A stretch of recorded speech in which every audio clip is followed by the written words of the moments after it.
Hey everybody, how's it going? And welcome back to my channel, Reading in the Dark. Byron here. This is going to be a hybrid video. This will be a book haul and wrap-up for the months of January and February. I have a hard time saying the name of that month, the second one, the one that comes after January. February.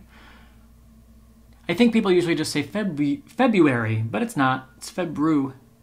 So anyway, I'm not going to say that anymore if I can possibly get away with it. So, to just start right off the bat, in January, I bought, let's see, 4 books only, and in February, I bought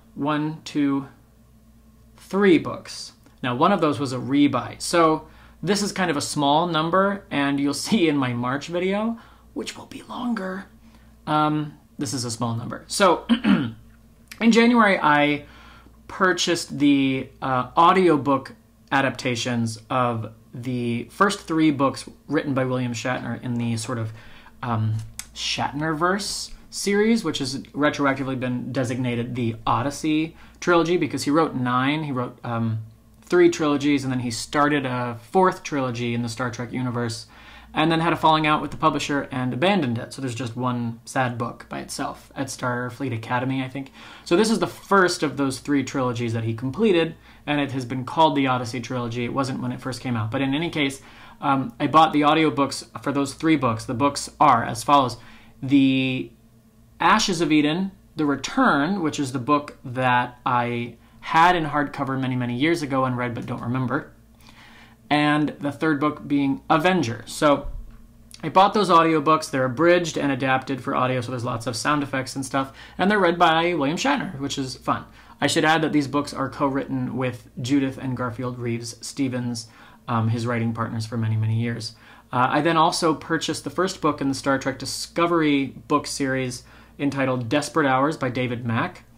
I read that book in late March and didn't finish it until after midnight on April 1st, technically, but late at night on the 31st. So I'm not going to do a review of that in this video. I will discuss that when the April video comes around. In February, I bought... Hey, I did it. In February, I finally bought I Know a Secret by Tess Gerritsen, the 12th book in the Rizzoli and Isles series, and Call After Midnight by Tess Gerritsen, which was actually her first book she ever released. So it's a romantic suspense novel. And I bought all of those books just because I love her medical thrillers and her Rizzoli and Isles thrillers so much that I just wanted to read everything she wrote.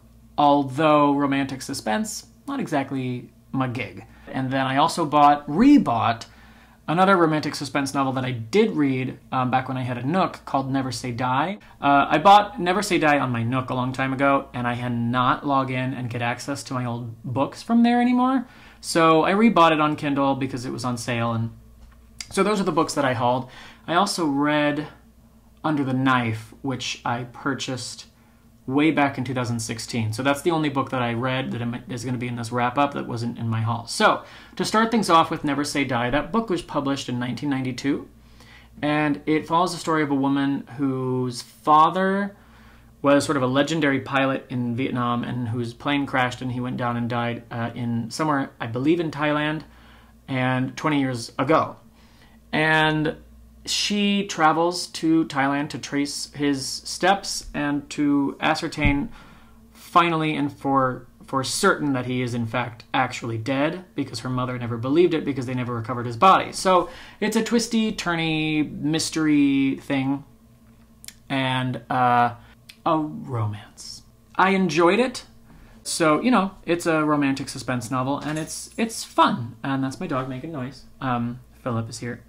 He barked at some neighbors and their dog a little while ago, and that was funny because he never barks. But anyway, so Never Say Die, fine. Then the next read on my list was Call After Midnight. Now this is the first book that Tess Gerritsen ever published, and the book, it was published in 1987.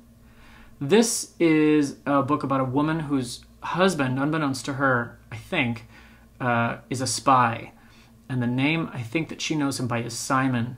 And in the very first scene of the book, which is the prologue, he is attacked, but he knows the attack is coming. He kills his attacker and then poses his attacker's body on his hotel room bed, sets it on fire, and pulls the fire alarm because he figures, there's no reason for innocent people to die. Just the bad guy. So she embarks on a journey to figure out what happened to her husband. And there are lots of twists and turns and dark secrets revealed, and up is down and down is up. And along the way, this woman meets someone, and they fall in love. I think that is partially to do with the fact that her husband wasn't maybe exactly who she thought he was, and also for a good portion of the book, she thinks that he's dead. So it's a fun book. It has a kind of a cool finale on rooftops, and I enjoyed all the changing locales, and it was a very easy read, very, very quick, something that I could use more of at the moment. I didn't love the idea that it was all about a woman off to find her man kind of thing, but it was fun. Meh. And also, romance. Love. Next on my list, Under the Knife by Tess Gerritsen. Now, this was her second novel that she published. This is a book about a doctor who is wrongly accused of malpractice.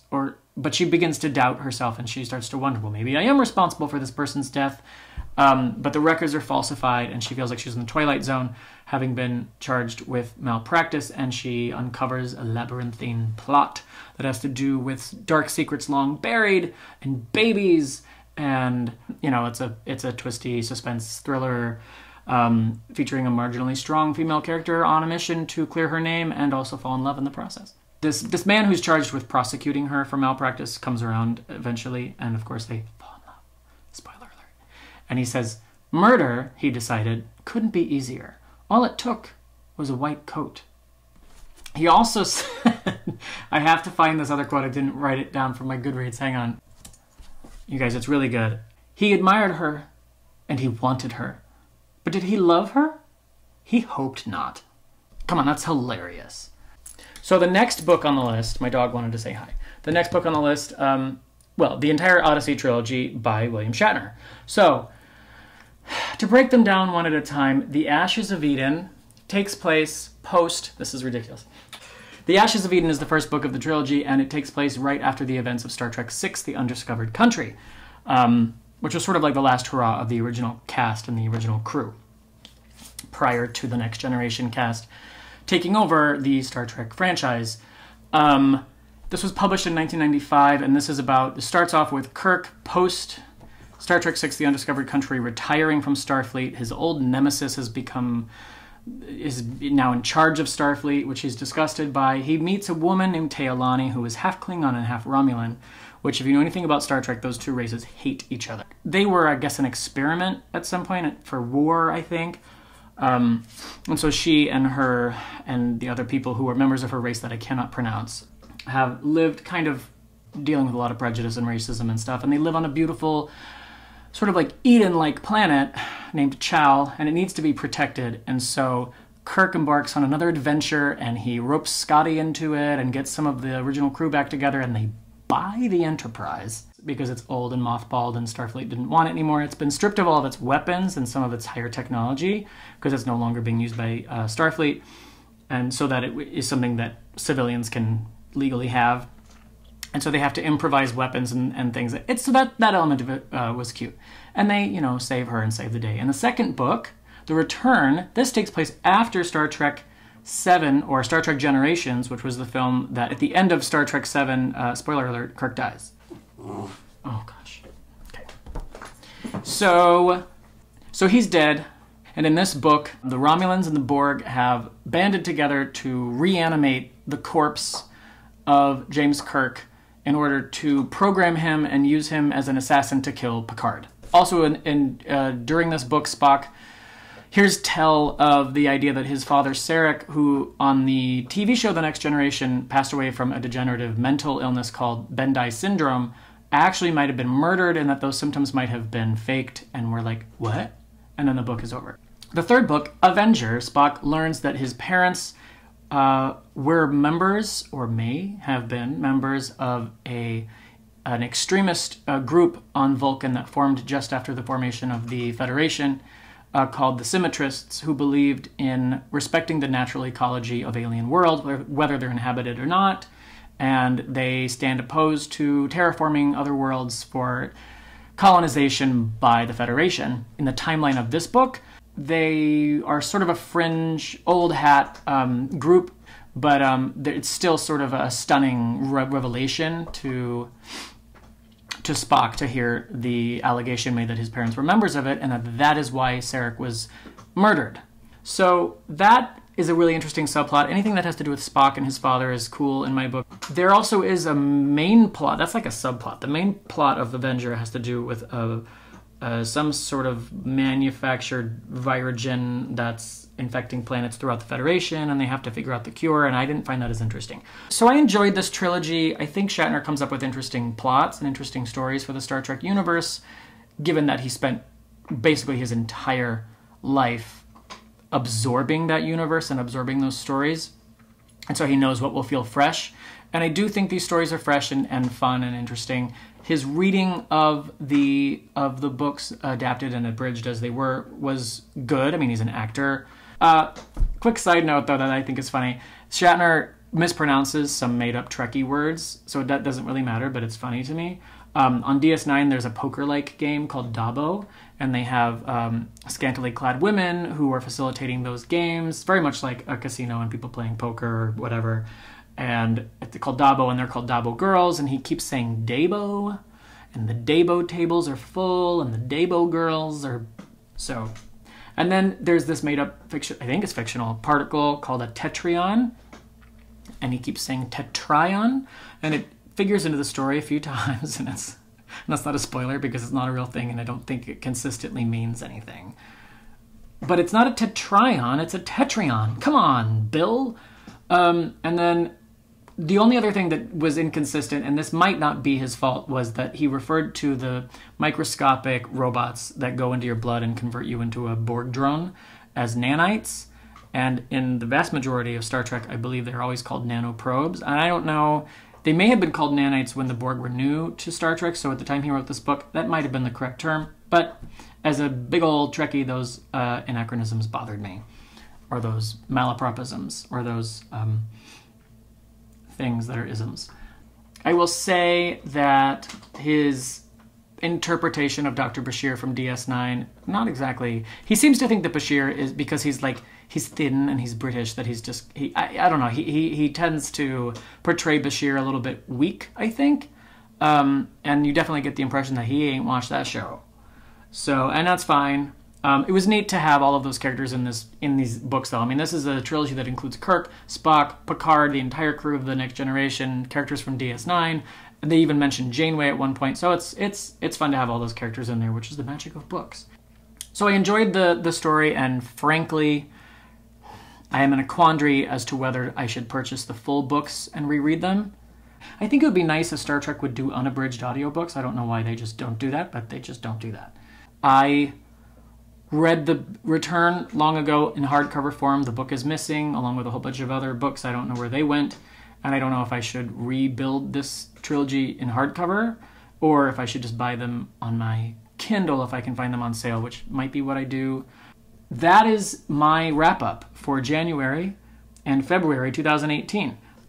Quick update on me. I'm still making my way through, slogging my way through the collected works of Henry James. You guys, he wrote 700 million stories.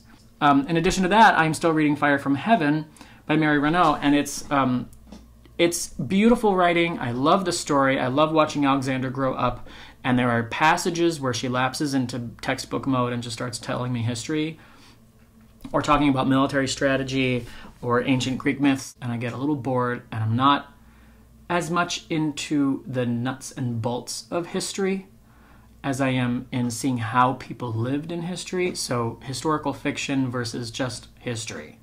And there are parts of the book that are historical fiction, and there are parts of the book that are history with capital H, and those parts are hard to get through. So it's taken me a long time, and as a result, I think I might need to pick up something a little bit more frivolous. I think I'm going to quickly read Prime Directive.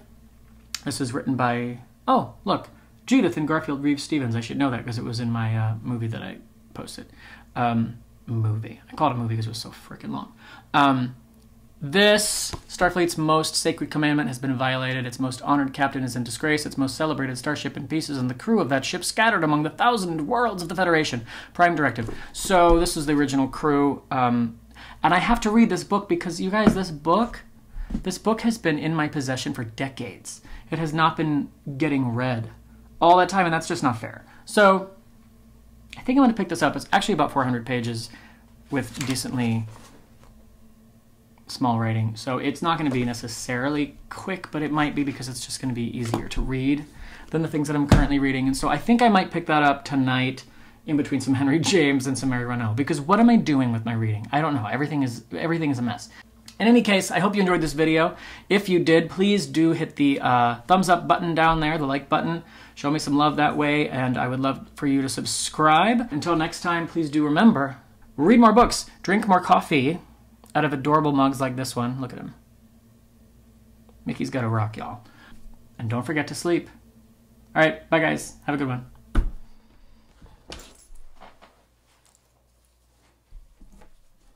Okay. You sit there, be nice. Do you want to say goodbye? He doesn't want to say goodbye. Okay, goodbye.